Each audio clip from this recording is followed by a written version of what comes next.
Em Manaus, a previsão para esta sexta-feira de tempo nublado com possibilidade de chuva em áreas isoladas. A intensidade do vento vai variar entre fraca e moderada e a temperatura vai ter mínima de 27 e a máxima de 35 graus. As informações são do INMET, o Instituto Nacional de Meteorologia. Sexta-feira já iniciamos esta edição do Primeira Hora e quem vai trazer as primeiras informações é Yolanda Mendes, da Rua. Yolanda, bom dia.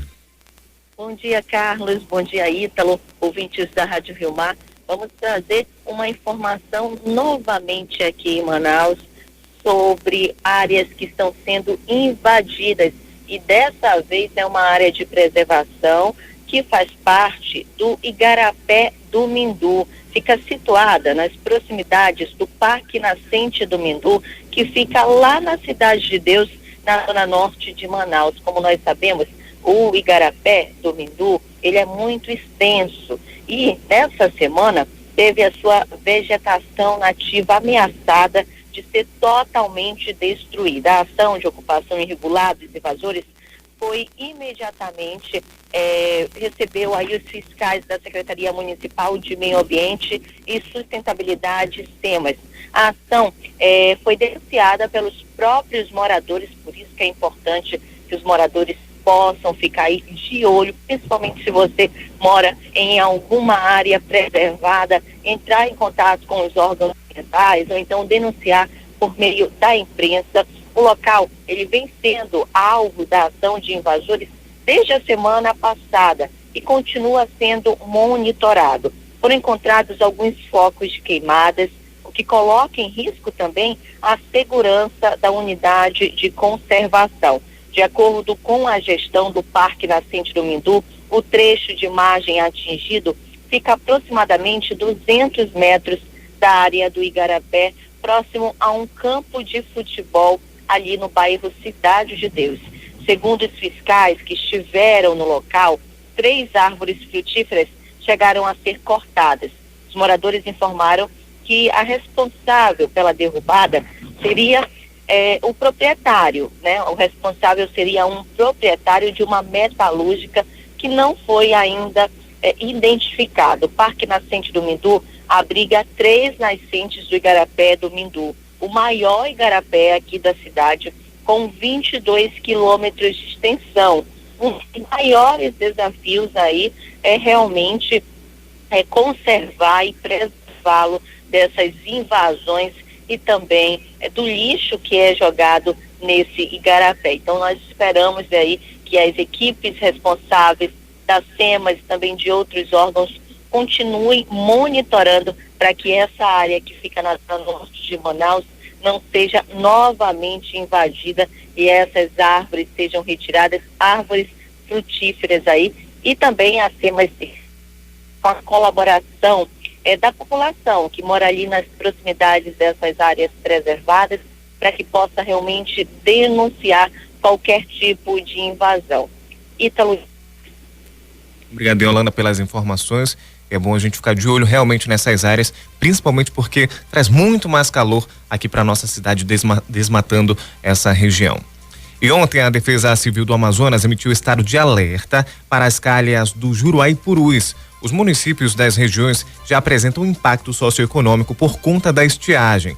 A evolução do cenário de desastre foi constatada após visita técnica de agentes do órgão nos locais. O boletim de alerta abrange os municípios de Guajará, Eirunepé, Itamaraty, Epixuna e Envira, isso na calha do Juruá. Boca do Acre, Canutama, Labre e Pauini, na calha do Purus. E a calha do Madeira, também visitada pelos técnicos, permanece em estado de atenção. De acordo com os técnicos, o rio Ituxi, principal afluente do município de Lábrea, que fica localizado na calha do Purus, está em nível crítico. A população local está com dificuldades no escoamento da produção e abastecimento de suprimentos, inclusive para unidades escolares.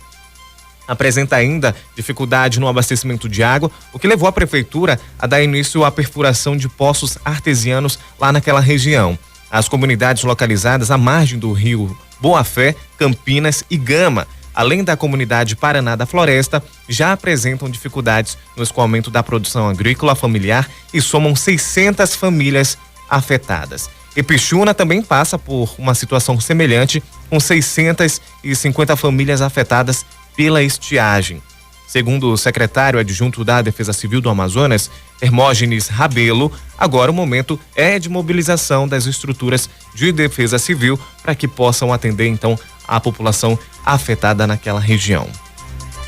E começa hoje o julgamento dos acusados de planejar e executar o assassinato do delegado de Polícia Civil do estado do Amazonas, Oscar Cardoso Filho, no dia 9 de março de 2014. O julgamento está marcado para começar às 8h30 no Fórum Ministro Enoque Reis e previsão é que se estenda pelo fim desta semana. Os réus são João Pinto Carioca, o João Branco, Messias Maia Sodré, Diego Bruno de Souza Moldes, Mário Jorge Nobre de Albuquerque, o Mário Tabatinga e Marcos Roberto Miranda da Silva, o Marcos Pará. Apenas João Pinto Carioca será interrogado por meio de videoconferência. Ele está preso na Penitenciária Federal de Catanduvas, no interior do Paraná. Já o réu Marcos Roberto Miranda da Silva, que está preso em Mossoró, no Rio Grande do Norte, será encaminhado para a capital amazonense para participar então dessa audiência. Os demais acusados, Messias, Diego Bruno e Mário Jorge, estão em unidades prisionais de Manaus e também serão apresentados pela Secretaria de Administração Penitenciária do Estado do Amazonas, SEAP. A primeira Câmara Criminal do Tribunal de Justiça do Amazonas ainda negou o pedido de habeas corpus de João Branco na última segunda-feira. Os advogados do réu alegaram ser ilegal a participação por videoconferência e não ter deixado João participar presencialmente em Manaus. Essa decisão foi por unanimidade, considerou a ordem e prevenção de risco à segurança pública, além de destacar a periculosidade do réu, tido como um dos líderes de uma facção criminosa, assim como o receio da ocorrência de graves eventos no sistema penitenciário estadual. 5h39, Justiça Federal determina envasamento de água mineral em garrafões da própria empresa em Manaus. Vamos saber o porquê disso na matéria de Bruno Elander. Um termo de ajustamento de conduta, TAC, firmado com o Sindicato da Indústria de Bebidas em Geral do Amazonas, foi descumprido, segundo o Ministério Público Federal, que moveu uma ação na Justiça contra a empresa responsável pela comercialização da água mineral puríssima. A Justiça determinou o prazo de 180 dias para a companhia passar a envasar água somente em vasilhames da própria empresa. Pelo acordo, as empresas que comercializam água mineral em garrafões de 10 e 20 litros não podem envasar vasilhames que contenham logomarca de uma concorrente. Antes do acordo, os garrafões de água mineral eram utilizados sem restrições, independente de quem era o fabricante do vasilhame. O MPF alega que quando a identificação da água se restringe ao rótulo do garrafão, este é facilmente removível e há prejuízo ao consumidor, que não tem garantia sobre os responsáveis pelo produto e se vê impedido de buscar seus direitos junto à empresa em caso de problema eventualmente causado pelo consumo do produto. O gerente da Puríssima, Francisco Belfort, disse que vai cumprir a decisão judicial, mas discorda. A polícia não discutiu. Nos próximos 6 meses, a empresa irá, contra a sua vontade, mas atendendo a determinação judicial, se adequar. Quem perde com isso é o consumidor, que vai ter que pagar mais caro, o meio ambiente, que vai ter que receber mais garrafões no mercado. Mas, infelizmente, é o seguinte: decisão judicial não se discute, cumpre-se, né? O TAC foi firmado entre o MPF Amazonas e o Sindicato da Indústria de Bebidas em Geral do Amazonas em agosto de 2016. Bruno Elander, Rádio Rio Mar, jornalismo total. E ontem, 2 terminais de linha da empresa líder paralisaram as atividades por 2 horas, informou o Sindicato das Empresas de Transporte de Passageiros do Estado do Amazonas, o Sinetran. A greve afetou aproximadamente 10 mil pessoas. O Sinetran disse que vai comunicar à Justiça sobre a paralisação. O sindicato alega que não foi informado sobre a greve. Com a paralisação desta quinta-feira, já são 63 ao longo deste ano, o que significa mais de 1 milhão em multas aos rodoviários. Atualmente, os motoristas do transporte coletivo de Manaus recebem, somando também os benefícios, R$ 3.078,43. A gente acha que 2 horas é pouco, mas afeta muita gente, como a gente viu, 10 mil pessoas aqui na cidade de Manaus. 2 horas é o suficiente, então, para travar aqui todas essas 10 mil pessoas que esperam por um ônibus aqui na cidade de Manaus. E fica um alerta também agora para as eleições de domingo, para as pessoas votarem com consciência, para escolher o seu governador com consciência e que possa também ajudar nessas questões aqui de transporte da capital. São 5h43. Devido ao surto de cachumba aqui em Manaus, a Censa, Secretaria Municipal de Saúde, informa que as vacinas contra a cachumba podem ser tomadas em qualquer uma das 182 salas de vacinação existentes nas unidades básicas de saúde, as UBSs, distribuídas pelas zonas de Manaus. O endereço das 182 UBSs pode ser consultado no site manaus.am.gov.br. Bem, neste ano de 2017, até o dia 18 de agosto, já foram notificados em 19 locais, envolvendo 230 pessoas, sendo a maioria em escolas, o que sugere a baixa cobertura vacinal em crianças e adolescentes. A Censa informou ainda que até o ano de 2016 não havia registros oficiais de surtos de cachumba aqui na cidade. Jornal Primeira Hora. A credibilidade está no ar.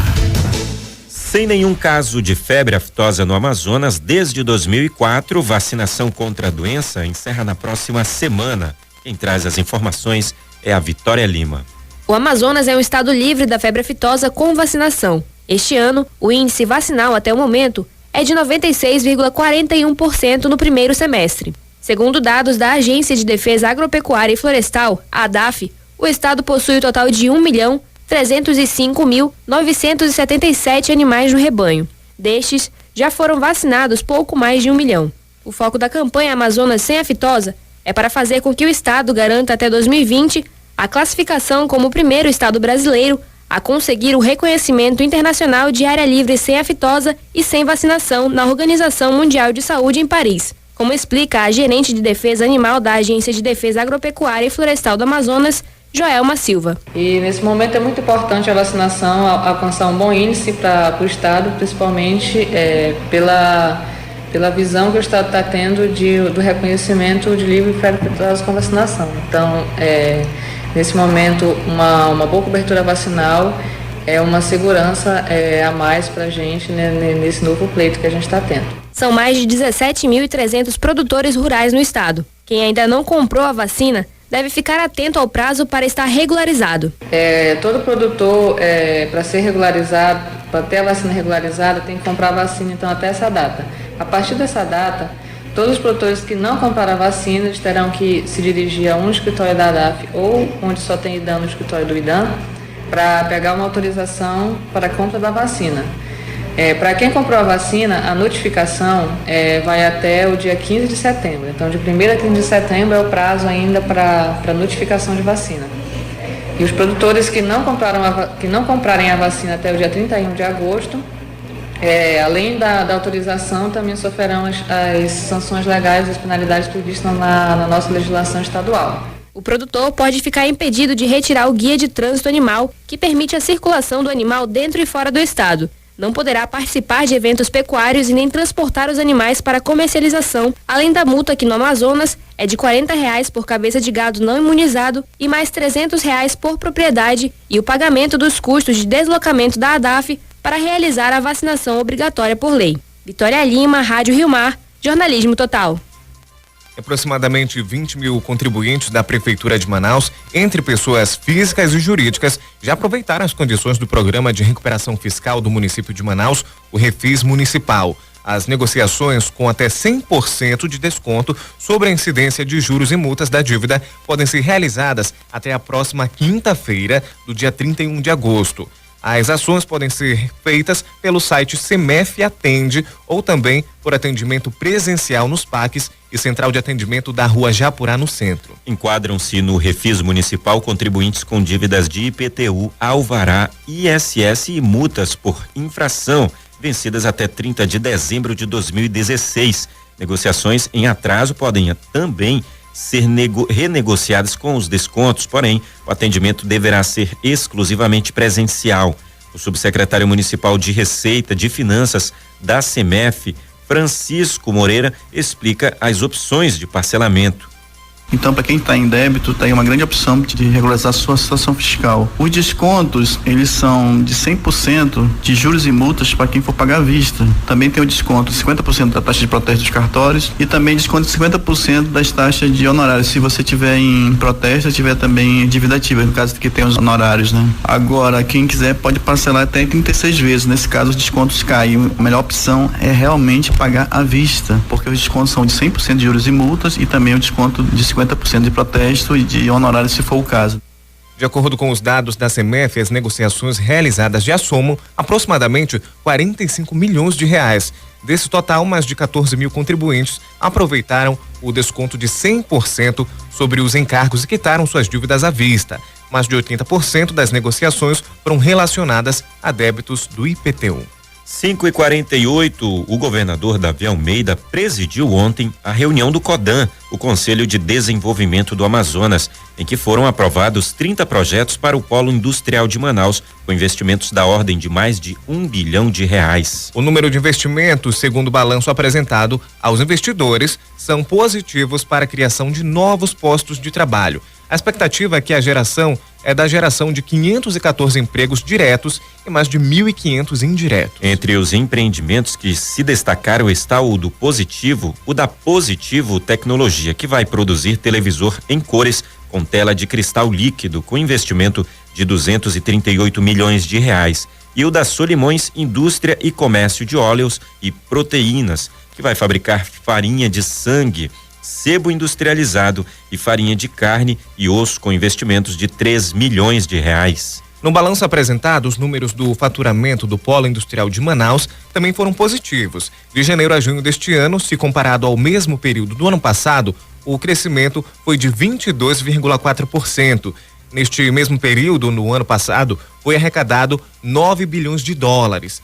Este ano, no mesmo período, o acumulado já ultrapassou os R$11 bilhões.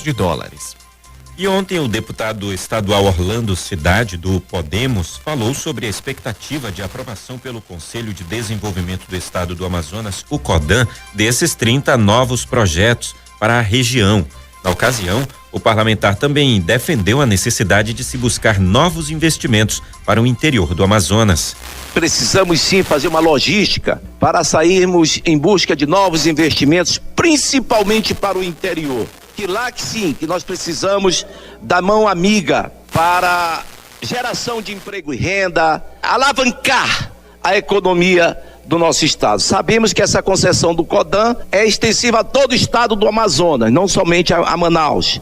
Qualquer empreendedor que queira investir, seja em piscicultura, seja em fábrica de açaí, indústria madeireira, extração de riquezas florestais, qualquer atividade em qualquer município do nosso estado, lá tem a mão amiga do governo estadual, dando os incentivos fiscais, reduzindo o percentual de contribuição de pagamento do ICMS, enfim, aí está a nossa nova matriz econômica, que muito precisa de novos investimentos para o interior do estado.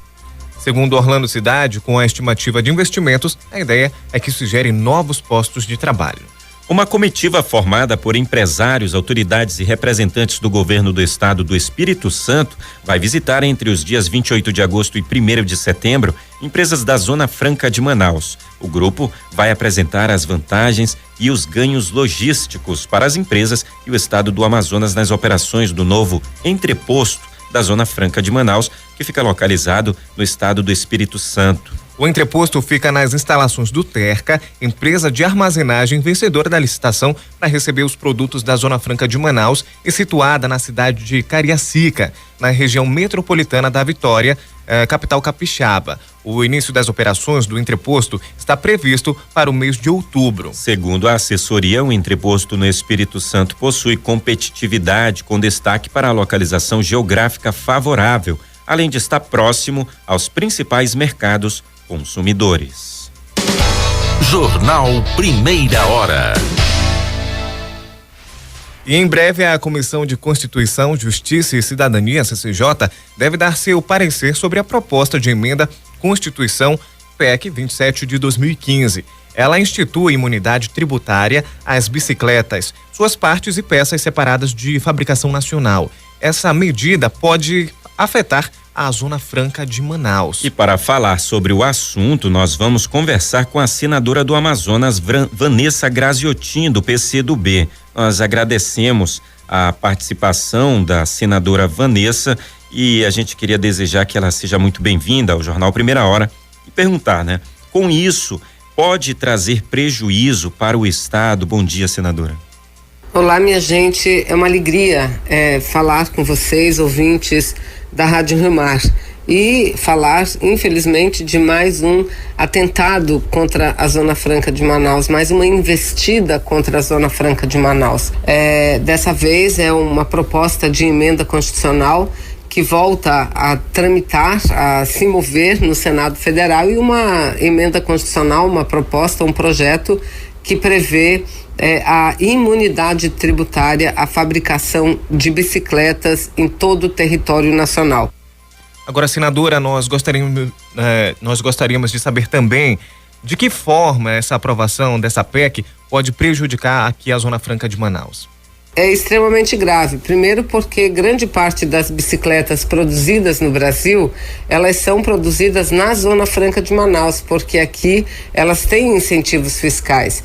Então, se aprovar uma medida como essa, valendo para todo o território nacional, óbvio que no dia seguinte eles desmontarão as fábricas aqui da Zona Franca de Manaus e as levarão para o estado de São Paulo ou qualquer outro estado mais próximo do grande centro consumidor, porque as empresas vêm para o Amazonas porque aqui tem incentivos fiscais. Se elas obtiverem fora daqui incentivos fiscais superiores aos concedidos pela Zona Franca, aí mesmo é que elas vão se retirar imediatamente.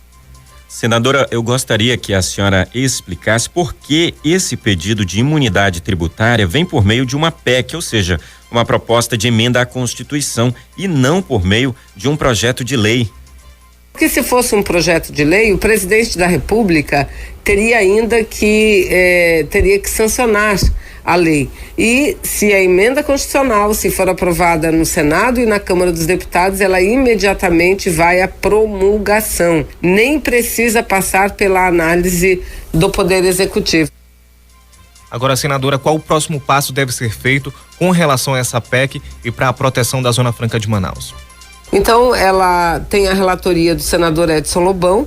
Nós ficamos de marcar para a próxima semana uma conversa com o senador Edson Lobão e Abraciclo para discutir com ele o conteúdo e o prejuízo que isso poderá trazer à Zona Franca de Manaus. E estamos lutando para que essa PEC não tenha curso, porque, como aconteceu com a PEC da música, se ela começar a caminhar e ela começar a ter deliberações, daí para a sua conclusão é um passo, né? E esse é um setor fundamental para a gente, porque é um setor complementar a motocicletas, não é? O setor de bicicletas, mas nós continuamos lutando muito lá para que essa proposta não tenha encaminhamento e não seja aprovada.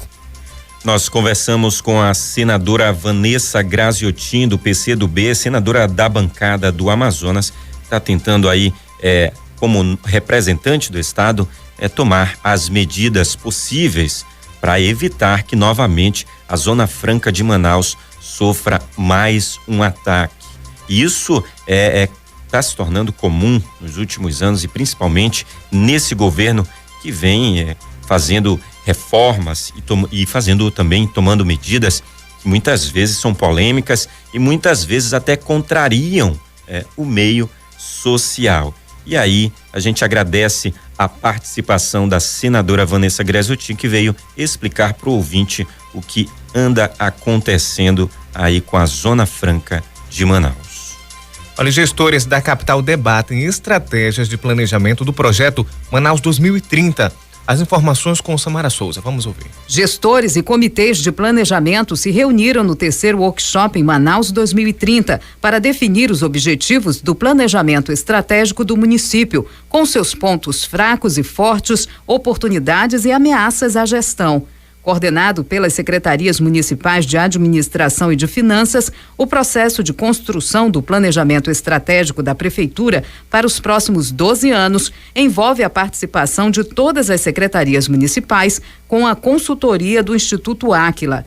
De acordo com a titular da SEMAD, Luísa Bessa Rebelo, um grande levantamento foi realizado nos últimos 15 dias para determinar um diagnóstico da prefeitura. Com isso, o planejamento estratégico vai poder ser consolidado com um plano de governo com base numa realidade mundial, nacional e local. Então hoje a gente tem um mapa completo da cidade, tanto do ponto de vista econômico, social, usando todos os índices, o IDH, índice do TCE, índice Firjan. Então, ou seja, nós temos uma base concreta agora para construir os objetivos estratégicos até 2030. O prefeito de Manaus, Arthur Virgílio Neto, disse que está tentando administrar a cidade com planejamento e previsão. Antigamente só urgências, resolve isso, resolve aquilo, resolve mais aquilo outro. Agora planejamento, qualidade, mais sofisticação para que nós possamos enfrentar de maneira mais exitosa ainda os problemas que afligem o nosso povo. Ainda estão previstos mais 2 workshops de planejamento. Nos próximos dias serão definidos um mapa estratégico do município. Já na próxima semana, as metas e indicadores de desempenho para o plano plurianual de 2018 a 2021. Samara Souza, Rádio Rio Mar. Jornalismo total. Em torno de 10 mil servidores vão atuar no segundo turno das eleições suplementares neste domingo, dia 27 de agosto. O plano tático integrado de segurança permanece o mesmo aplicado no primeiro turno, quando não foram registradas ocorrências graves nos locais de interesse. A operação envolve servidores dos órgãos do Sistema de Segurança Pública do Amazonas, Forças Armadas, além de órgãos federais, estaduais e municipais. O objetivo é coibir crimes eleitorais e manter a segurança e a ordem nos locais de votação na capital e dos municípios do interior do Amazonas. Assim como no primeiro turno, serão utilizadas 284 câmeras para o monitoramento do pleito eleitoral, sendo 272 delas em Manaus e mais 12 em Presidente Figueiredo. Tudo coordenado no Centro Integrado de Comando e Controle do Amazonas, o SIC. A Polícia Militar vai empregar aproximadamente 2.300 policiais militares em todo o Amazonas. No interior, a Polícia Militar atuará por meio de comando de policiamento no interior em todos os municípios, que vão contar com um reforço de 1.000 policiais enviados da capital. Eles vão se juntar ao efetivo local das unidades operacionais. A Polícia Civil vai reforçar o regime de plantão nas delegacias em Manaus e também no interior do estado, com reforço de delegados, escrivãos e policiais civis. Uma estrutura será montada na sede do TRE Amazonas, onde vão estar representantes de cada instituição envolvida na operação das eleições suplementares. Polícia. 6h03, seja muito bem-vindo a você que está chegando agora na Rádio Rio Mar. Está começando o segundo bloco do Jornal Primeira Hora e vamos com informações de polícia com a repórter Yolanda Mendes. Yolanda. Ítalo, vamos às informações da noite e da madrugada do Instituto Médico Legal. Deu entrada no IML vítima de acidente de trânsito. Esse acidente que aconteceu no dia 7 de julho. O Evandro de Castro Lima, que era motorista de 58 anos. Esse acidente aconteceu no dia 7 de julho, lá na Avenida Torquato Tapajós, no bairro Santa Itelvina. Também deu entrada vítima de arma de fogo. Esse homicídio que aconteceu ontem pela manhã na Rua 3, no bairro Colônia Santo Antônio, o montador de móveis Círio Maciel Pereira, de 35 anos. Vítima também de arma de fogo durante a noite de ontem, o confeiteiro Timóteo Monteiro Ramos, de 33 anos. Esse homicídio aconteceu na Rua Santa Helena, no Novo Aleixo. E ontem também, Ítalo e Carlos, nós tivemos 2 homicídios, um envolvendo o seu Raimundo Nonato Oliveira Rocha e o Pará, conhecido como Pará, de 61 anos, e o amigo do seu Raimundo, o Francisco Lázaro Nobre Cabral, de 39 anos. Eles foram executados ontem à tarde no banho do Pará, no ramal do Brasileirinho, na zona leste de Manaus. A esposa do seu Raimundo, A dona Maria Alzenira da Silva Rocha também foi baleada na cabeça, está em estado de saúde. O estado de saúde dela é grave, ela continua hospitalizada. De acordo com informações repassadas pelo filho do casal, 2 homens em uma moto chegaram ao banho como clientes e após 20 minutos cometeram o crime.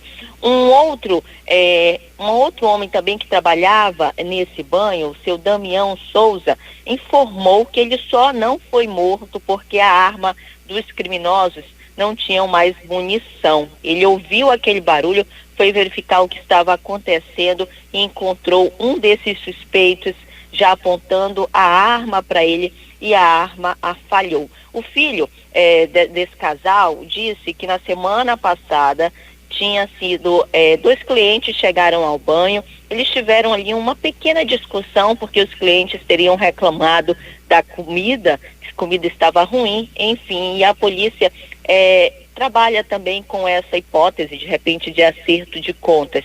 E isso está agora na delegacia de homicídios, esse caso está na delegacia de homicídios e está sendo investigado.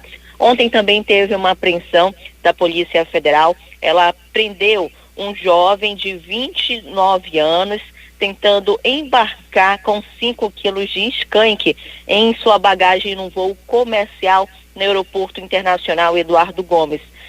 A vítima não teve, aí o suspeito não teve o nome revelado pela polícia. A prisão foi feita por meio da Delegacia de Repressão a Entorpecentes, que dá continuidade à fiscalização no aeroporto. Segundo a PF, o jovem, na verdade, era uma mulher, então ela foi presa quando ela tentava embarcar e o destino final era Goiânia, onde a droga seria entregue.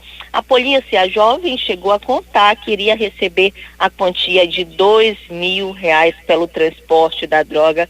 Ela foi levada para a Superintendência da Polícia Federal, lá no bairro Dom Pedro, na zona oeste de Manaus.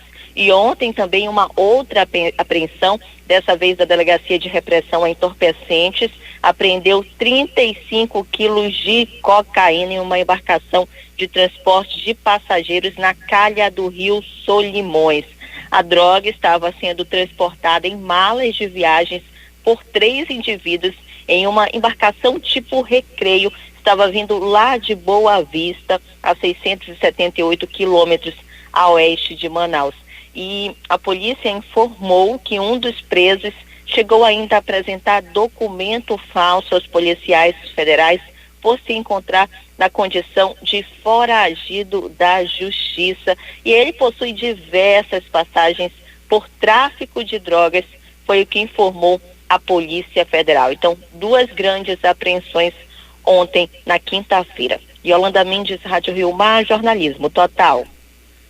6h09. Ontem, o montador de móveis Círio Marciel Pereira, de 36 anos, foi morto com 2 tiros na comunidade Colônia Santo Antônio, no bairro Cidade Nova. Segundo relatos, ele e a esposa andavam em direção a uma parada de ônibus quando uma motocicleta parou na esquina da rua e o garupa desceu com a arma, dizendo que iria matar o homem. Ainda conforme informações, a esposa tentou intervir, mas o assassino ordenou que ela saísse da frente, senão ela também iria morrer. Após atirarem contra o montador de móveis, os suspeitos fugiram do local. O SAMU chegou a ser acionado, mas ao chegar no local, constatou então a morte de Círio.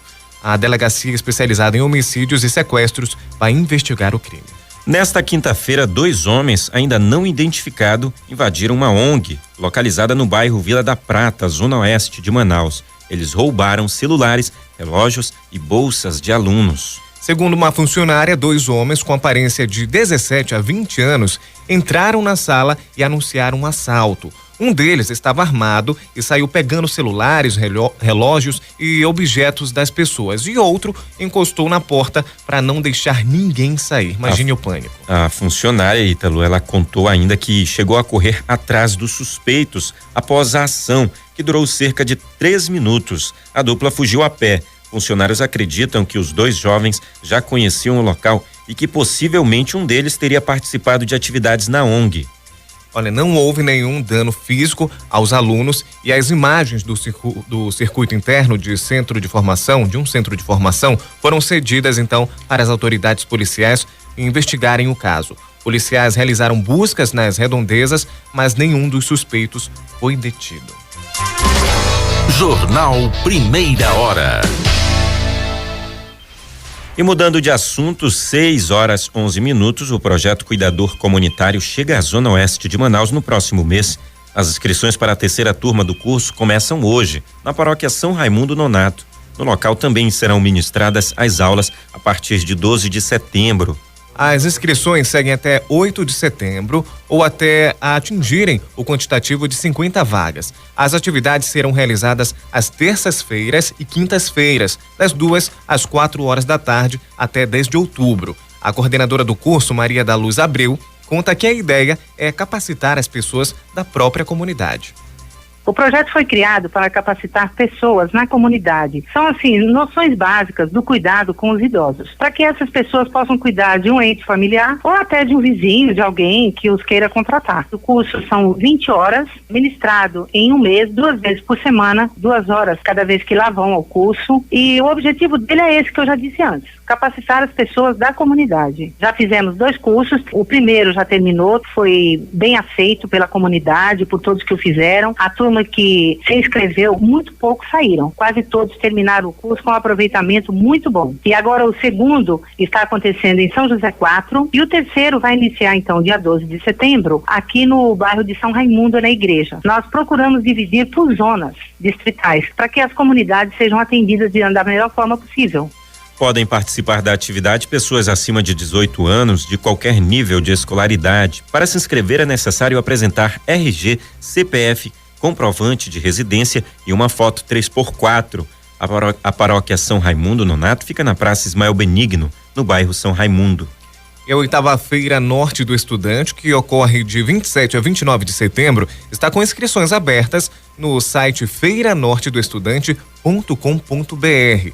O cadastro é gratuito e garante acesso às atividades e palestras realizadas durante o evento. Para esta edição são aguardadas mais de 40 mil pessoas nos 3 dias, entre alunos do ensino fundamental, médio e graduação, e também profissionais em busca de atualização ou reposicionamento no mercado de trabalho.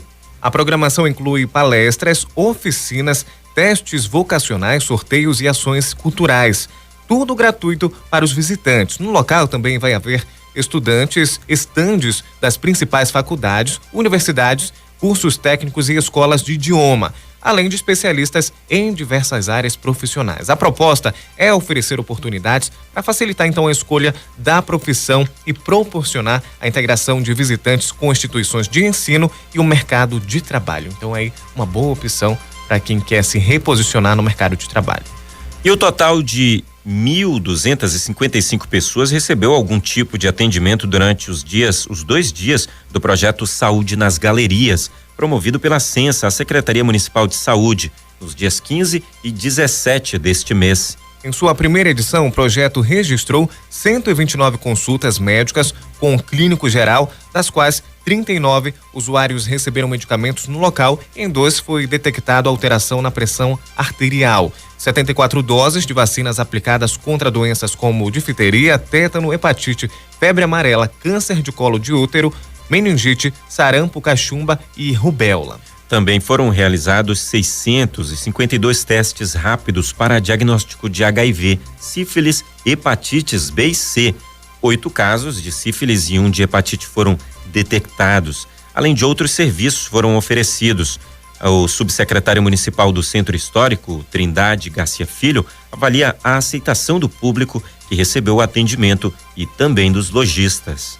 Essa ação foi muito bem recebida mesmo pelo público, principalmente pelos lojistas, porque gerou fluxo para ela. Nós geramos basicamente um atendimento em 2 dias de 1.255 atendimentos. Então isso foi uma coisa muito importante, muito impactante, com a cooperação, né, da Secretaria Municipal da Saúde. Então é um trabalho que começou, né, e que a gente não pretende parar, dado a relevância que aconteceu. O objetivo, na realidade, disso é ampliar o atendimento na saúde, prevenindo essas doenças. Isso facilita. E para a galeria, torna conhecida e aumenta o fluxo, o que gera um agradável conforto para os lojistas.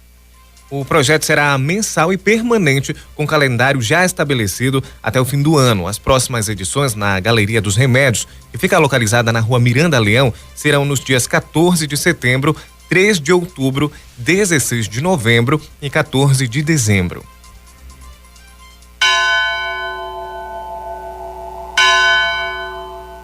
E acontece em outubro deste ano, nos dias 13 e 14, o Osana, o Festival de Música Católica. O evento faz parte das comemorações do Jubileu de Estanho, do Santuário de Aparecida. Inscrições podem ser realizadas até o dia 30 de setembro e as composições são de caráter livre. A primeira edição do Osana, Festival de Música Católica, aconteceu nos dias 13 e 14 de outubro de 2016, período em que o santuário comemorou os 300 anos do Jubileu de Bênçãos de Aparecida. A principal motivação para a realização do festival é a promoção da evangelização por meio da música. Para alcançar esse objetivo, o evento surge como um incentivo aos compositores católicos para a divulgação de suas canções e o estímulo a novas composições. E se você quer saber mais informações, você pode obter com a comissão organizadora por meio do número, anote aí, 99246-6523, 99246-6523 e também no 99278-0558, 99278-0558.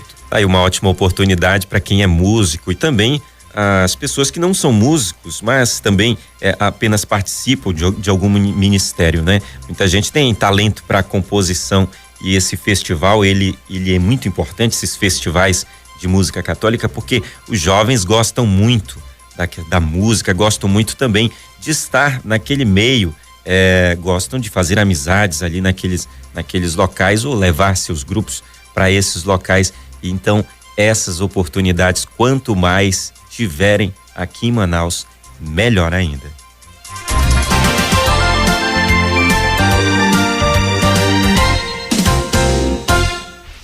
A gente sai da música e vai falar sobre agora os festivais folclóricos nos bairros que entram na reta final e terão suas programações encerradas neste fim de semana. A partir de hoje até domingo, 8 eventos serão realizados nas zonas Norte, Leste, Oeste e Centro-Oeste a partir das 7 horas da noite. E os festivais, eles estão se prolongando desde junho, está chegando o fim de agosto e ainda tem comunidade realizando. Os moradores da comunidade Nova Floresta, Zona Leste, realizam o 12º Festival Folclórico na Rua Ônix, bairro Tancredo Neves. No bairro Cidade Nova, Zona Norte, os moradores farão a festa na Rua Bispo Pedro Massa. Haverá festivais também no bairro da Paz, com o Festival Folclórico do Santos Dumont, na Santa Etelvina e no bairro Monte das Oliveiras. O projeto Festival Folclórico nos bairros iniciou em junho. E pinturas, desenhos, grafites, esculturas, performance, vídeos, instalações e outras obras produzidas por artistas locais vão ocupar centros culturais, galerias e ruas do centro de Manaus. Isso a partir do dia 1º de setembro. Essa iniciativa faz parte do Circuito de Artes Visuais, que vai promover uma série de exposições em espaços no Largo de São Sebastião e nas proximidades do Teatro Amazonas. As exibições ficam em cartaz até o dia 1º de outubro. Os tapumes ao redor na Santa Casa de Misericórdia de Manaus também farão parte da série de mostras com suporte para os grafites de artistas urbanos, incluindo na seleção. O circuito terá ainda uma programação acadêmica com 2 oficinas de capacitação artística a serem realizadas no Palacete Provincial, na Praça Eliodoro Balbi. E agora a gente vai trazer uma informação a respeito daquele naufrágio que aconteceu no estado do Pará, e todo o Brasil aí acompanha essa situação, tanto no estado do Pará quanto também agora na Bahia, uma tragédia que acaba acontecendo. A gente já vinha também acompanhando a situação daquela balsa que transportava containers, a balsa da Bertolini, onde até hoje 9 pessoas estão desaparecidas e ainda não conseguiram içar a balsa. Nesse caso do naufrágio, aqui no norte do país, a Secretaria de Estado de Segurança Pública e Defesa Social, a SEGUP, do Pará, informou que subiu para 27 o número de pessoas resgatadas com vida após o naufrágio do navio Capitão Ribeiro, que afundou em Porto de Mós, quando levava pessoas de Santarém, oeste do Pará, até Vitória do Xingu, na noite de terça-feira, dia 22. O navio saiu do município de Santarém às 6 horas da tarde de segunda-feira, dia 21, segundo a SEGUP. As informações iniciais diziam que 70 pessoas estavam a bordo, mas em depoimento à Polícia Civil de Porto de Mós, Alcimar Almeida da Silva, o proprietário da embarcação, disse que o navio transportava 48 pessoas, portanto, uma atualização. A informação inicial era de 70 pessoas, agora 48 pessoas. O governo trabalha com um número de 52 pessoas a bordo. Durante a tarde de ontem, o número de sobreviventes era de 23, mas no início da noite a SEGUP atualizou para 27 sobreviventes localizados. 21 corpos foram encontrados e 4 pessoas continuam desaparecidas. De acordo com a Agência Estadual de Regulação e Controle de Serviços Públicos, Arcon do Pará, a empresa não estava legalizada para fazer o transporte de passageiros. Os trabalhos de buscas encerraram, eles foram paralisados apenas ontem, mas devem ser retomados na manhã de hoje. 6h22, já chegou nos estúdios Samara Souza. Sexta-feira, Samara chegou. E quais os destaques para o Rio Mar em Notícias? Bom dia. Bom dia, Carlos. Bom dia, Ítalo. Bom dia ao Rafael, que está na mesa de áudio. Bom dia para você que acompanha a nossa programação pela 103,5 Rádio Rio Mar FM. Hoje você vai conferir no Rio Mar em Notícias, primeira edição. Se você tem alguma dúvida sobre o segundo turno das eleições suplementares, a nossa equipe buscou alguns dos principais questionamentos com relação ao pleito para governo do estado do Amazonas. A eleição é domingo, segundo turno, tudo preparado segundo o Tribunal Regional Eleitoral do Amazonas, mas se o eleitor ainda estiver com alguma dúvida, a gente vai tirar hoje no Rio Mar em Notícias, primeira edição. E tem também questionamentos quanto ao rezoneamento eleitoral que foi determinado pelo TSE, que é o Tribunal Superior Eleitoral, e ele está sendo criticado por entidades do Amazonas. A gente vai saber detalhes sobre essa matéria, sobre essas críticas, com o repórter Bruno Elander, que traz matéria completinha sobre esse rezoneamento eleitoral. O que é o rezoneamento eleitoral? Foi quando o TRE fez a biometria de todas as pessoas e na hora da biometria pediu que as pessoas escolhessem um colégio próximo de sua casa, porque tem muita gente que votava longe de casa, no colégio eleitoral, longe de casa, em outros bairros, e com isso precisava também pegar ônibus para se deslocar. E o rezoneamento serviu para que o eleitor votasse perto da sua casa. E essa determinação do TSE está sendo criticado aqui por algumas entidades. A gente vai saber mais no Rio Mar em Notícias. E hoje é sexta-feira, aliás, a última sexta-feira do mês, e é dia do nosso quadro De Frente com Elas. Nossa convidada especial de hoje é a desembargadora do Tribunal de Justiça do Estado do Amazonas, Socorro Guedes, e vamos ter a oportunidade de conhecer um pouco mais sobre a cidadã Socorro Guedes. Imperdível, você é o nosso grande convidado. E ainda falando aí de violência, infelizmente, mais um bairro, moradores do bairro Cidade Nova 2 estão denunciando os constantes assaltos que acontecem na zona norte de Manaus. Eles reclamam da falta de viaturas para fazer a ronda diariamente naquela localidade no bairro Cidade Nova 2, e a gente vai ter matéria completa com Yolanda Mendes. Tudo isso e muito mais no Rio Mar em Notícias, primeira edição, às 7 da manhã, aqui pela sua rádio Rio Mar 103,5. Bom dia. Bom dia, Samara. Obrigado. Trânsito. E agora a gente vai falar com Yolanda Mendes, que traz informações de trânsito na capital do Amazonas. Yolanda.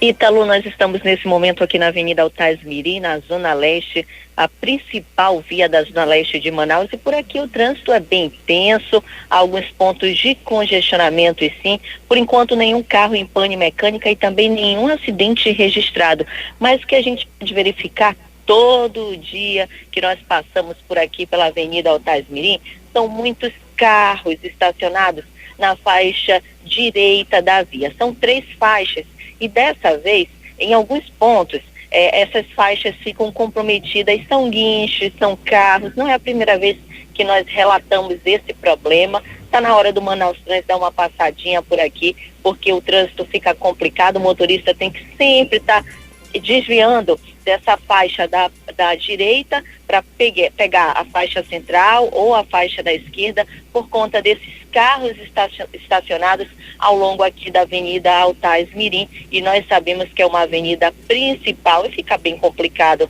o trânsito sim no início desta manhã. Agora, Ítalo e Carlos, nós tivemos uma ocorrência policial, deu entrada agora por volta das 5:30 da manhã, o Marcos André da Silva, de 20 anos, vítima de arma de fogo aqui no Hospital e Pronto-Socorro Platão Araújo. Os policiais informaram que ele chegou aqui, foi trazido por uma equipe do SAMU. Essa ocorrência teria acontecido aqui na Zona Leste de Manaus e ele teria sido alvo de 2 tiros aí, 2 disparos na mão, um na mão direita e outro na mão esquerda. Está em observação aqui no Hospital e Pronto-Socorro João Lúcio. Ítalo e Carlos. Obrigado pelas informações, Yolanda.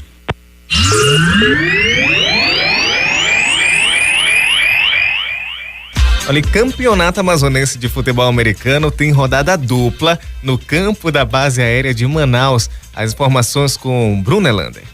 O Campeonato Amazonense de Futebol Americano 2017 vai ter rodada dupla neste domingo, pelo fechamento da 4ª rodada da competição. Às 9 horas da manhã, o North Lions joga contra o Amazon Blackhawks e, na sequência, o Tarumã Broncos enfrenta o Lobos Zefei. Às 2 horas da tarde, os jogos serão no campo da Base Aérea de Manaus, na Avenida Rodrigo Otávio, bairro São Lázaro. Com a melhor defesa e o segundo melhor ataque da competição, o invicto North Lions aposta no bom momento da equipe para superar o Amazon Blackhawks, que está na 4ª colocação. Com a vitória, o Lions pode terminar a rodada na liderança. O presidente da Federação Amazonense de Futebol Americano, a FEFAM, Anchieta Montefusco, lembra que as rodadas têm sido duplas por questões financeiras. A rodada dupla está acontecendo durante o campeonato, como uma forma da gente economizar infraestrutura, parte de organização e a gente poder ter uma economia por causa da questão financeira, né? Como são muitos times agora, a gente tem bastante jogos e a dificuldade de conseguir campo, né? Então a gente